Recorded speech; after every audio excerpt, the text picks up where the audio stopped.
asalaamaaleykum wa rahmatullahi taala wa barakaatu yéen ñi baax ko seetaan seen site bi di Wakana TV tey ñoo ngi fii Njëloor ci tundu Kajoor ginnaaw loolu ñoo fi ñëwoon amal ay reportage yu am solo ginnaaw ci bis bu am solo bi nga xam si yàlla dogal na chaque année waa dëkk bi ñoo ngi koy amee muy màggalu Njëloor di ci fàttaliku seen mag ñu baax ñi fi nekkoon ak njabootu Serigne Touba ak njabootu Cheikh Aliou Bara gi gannaaw loolu ñu ngi fii ci jumaa ji yàlla dogal ñu su ma woon fi liggéey boo xam si ni ay at la ci ginnaaw muy jumaa ji nekk suñu ginnaaw ngeen jàkkaar lool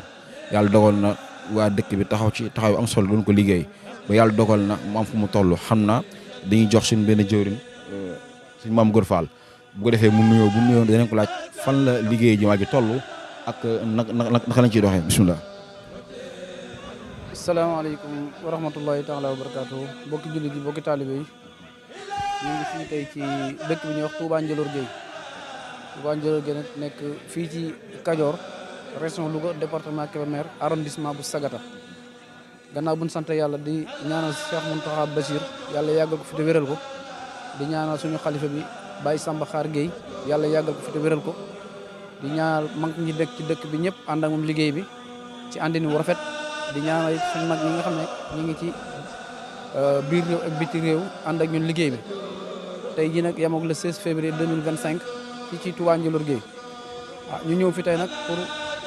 yeesalaat suñu ñaani maam yi ñu fi daan def chaque année muy ci wàccem kaamil ak ñaanal leen ak mbokk yi daje saafonte xamante feddilaat kóllëre yi ñaanal ñu jiitu ñëpp rek gannaaw bu loolu wéyee nag ñu ngi fii tey taxaw ci jumaa ji nga xam ne moo nekk fii ci Touba Njëloor Gueye muy naal boo xam ne sumb bu rëy la waaye nag doomi Touba Njëloor Gueye yi jiite ànd ko jiite suñu waajur di suñu baay Samba Xaar di borom dëkk Touba Njëloor Gueye ñu koy ñaanal mu yàgg fi loolu te wér di ñaanal mbooleem mag ñi nga xam ne ñëpp ñoom lañ àndal liggéey bi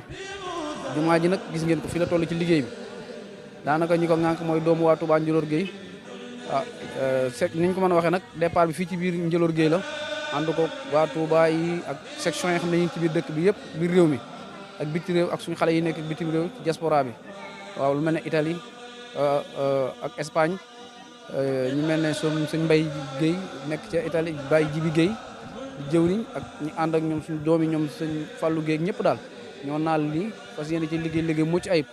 ñu ñaan yàlla mu yegg ak jàmm bañ jullee ko ci jàmm ak salaam fii nag mooy Touba Njëloor Gueye nit ñi nag ñuy commencé wàcc si di ñëw ndànk-ndànk waaw ñu leen di gaaral naar bi nga xam ne tey mooy jumaa ji ci Touba Njëloor Gueye di ñaan yàlla mu yegg ak jàmm Baye Samba jiite ñu ñëpp ñu jullee ko ci jàmm ak salaam di jaay Seydina Mohamed.